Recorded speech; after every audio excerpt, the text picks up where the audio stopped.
Once again, we'd like to thank the anonymous donor who is sponsoring this um, Moshiach Minas Marathon series, and he's doing it in honor of our campaign that we're having. You can connect to this campaign by going onto the website trainingpostcamp.org and helping us to produce future postcamp for Klal Yisrael. The last attribute we spoke about, last meeting we spoke about, was Hamalchus Tepach Laminas, that the government will turn global corruption in all the governments. And the next midah is um, is that there will no longer be tochacha, ein tochachas. Now, I believe that you can read these two as separate ones, as I counted them. That Malchus Tepach Laminas is number 4, and um, ein tochachas is number 5. Or you could read them as one. That in fact there's a connection between not having tochacha and corrupt government and not having tochacha. So let's take this as two separate possibilities. First, let's talk about the fact that there is no tochacha in the world today. My teachers, my rebbeim, I'll point out one of them, Rav Chatzkel Weinfeld. When I was in his shir as a bacher, for 2 years, every single shir, he called me an idiot if I was lucky. If I wasn't lucky, I would give even a stronger accolade than idiot. And one time I told Rav Chatzke Weinfeld, I said, Rebbe, sometimes when you call me an idiot, I feel bad. So what do you do? He took me over and twisted. He said, "You idiots!" He said, "You think if I didn't think you could make it, I would waste my time calling you an idiot?" And this is the idea of tochacha. A person only grows with tochacha, and I must admit, it's very likely that almost everything I said during that time was not 100% the best Torah that could be said. It could be that maybe there was some merit to it. I don't remember so many things that I said as a bacher, but I do know that it's not possible to grow without tochacha.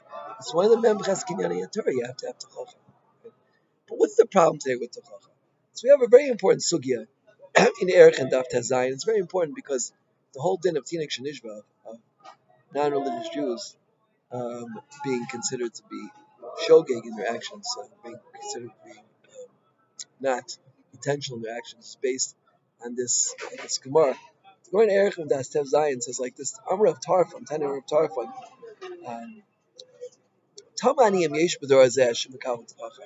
I would be shocked to find out if there's one person in this door who can be Mikal Tachacha. Maybe he was talking about Travis, who was called an idiot for 2 years. I don't know. But why is that? Im Amarlo told Kisem Mibeinecha, Amarlo told Korah Mibeinecha. Right? You have a toothpick between your eyes, and this guy has a 2x4 board. Right? In other words, the person giving tochacha, his averas are much worse than the person receiving the tochacha. So what is it worth? Yeah, what is it worth? Right? Um, right. So the person who's giving tochacha, his averas are worse than the person receiving it, and therefore, how could I accept tochacha from a guy who himself is afflicted with that very same ailment, very same transgression? Rav Elazar ben Azariah adds, "Tameim yesh b'dor hazeh sheyodei luchiach," and I'll also be surprised if there's anyone who knows to be mochiach, right? Then the Gemara brings from Yochanan ben Nuri, "Me'arani alai shemayim va'aretz shaharbe pamim loka akiva al yadi." Right? Rabbi Akiva got good patches from me. Shaisi kobel of lifnei Rava. V'kol shkein shosapti bo ava. Right? The Gemara finishes off with the greatness of Rabbi Akiva. Rabbi Akiva went from, at the age of 40, knowing absolutely nothing, zero. He had to go to Cheder, learn Aleph base, and yet he became the one of the biggest Chochmei Israel, one of the biggest Talmidei Chacham that Israel has ever experienced. So much so that Moshe Rabbeinu said maybe the Torah should be given through Akiva and not through him. And how did he do it? The Gemara reveals here through Tochacha, right? Because the Chacham knows that in order to improve his Chacham, in order to enhance his Chacham, in order to become a bigger Chacham, you need to have Tochacha, right? And therefore he loves Tochacha. Last Shabbos, I spent Shabbos with some wonderful friends of mine. I won't mention the name, but um, after Shabbos, the Balabas told me, or maybe after on Shabbos, he told me, I want you to give me tochacha. If I'm doing something wrong, I want you to tell me. I said, it's very hard for me because can't think of anything. By the time Shabbos ended, I had thought of something. Yeah, there was a certain rabbi who was hearing Shem from. I thought I understood, and I was told even that it was not appropriate for him to hear Shem from this Rav. I explained to him why. I explained to him how you should choose a Rav to hear Shem from and the importance of who you decide to be the Mashpia you'll hear Shem from, and he accepted it. He accepted it hands down. And you know what, that very same Shabbos, someone came up to me and gave me really, really strong tochacha. It was a really strong one. I deserved it 100%, and I'm very happy that he gave me tochacha. And actually, someone told him to give me tochacha, so I'm grateful to that person as well, because there's no way to grow without tochacha. It's absolutely impossible, because a person doesn't see his own shortcomings, and unless you have tochacha from other people, right, you will not grow. It's true. It's very, very hard. It's very, very hard hearing other people tell you your shortcomings. It's not easy. But the person who loves Tochacha, the person who looks Tochacha, the person who always wants to grow from hearing from other people, that is the person who is going to grow very, very much and become a very big Talmid. So it's not surprising when we get to this fifth midah of the Mishnah, right, that we hear that there is, in that last generation, there will be no Tochacha, because people just won't know how to give it, and they won't know how to receive it. In fact, the Chazon said that for this reason, there's no mitzvah today to take Rishoyim, and in fact, there are no Rishoyim, because everybody's before Tochacha. Everybody's before Tochacha. No one knows how to give Tochacha.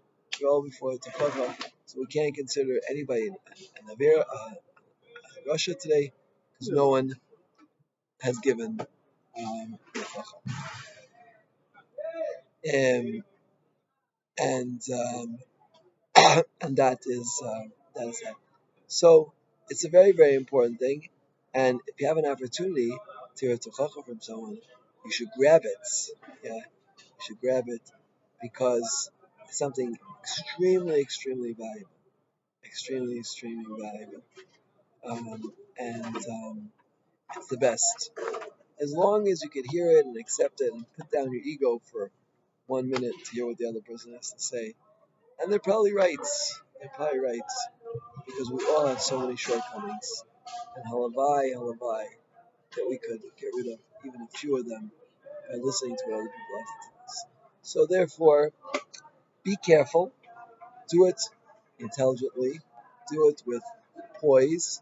Do it with grace. Do it with dignity. Don't do it in front of other people.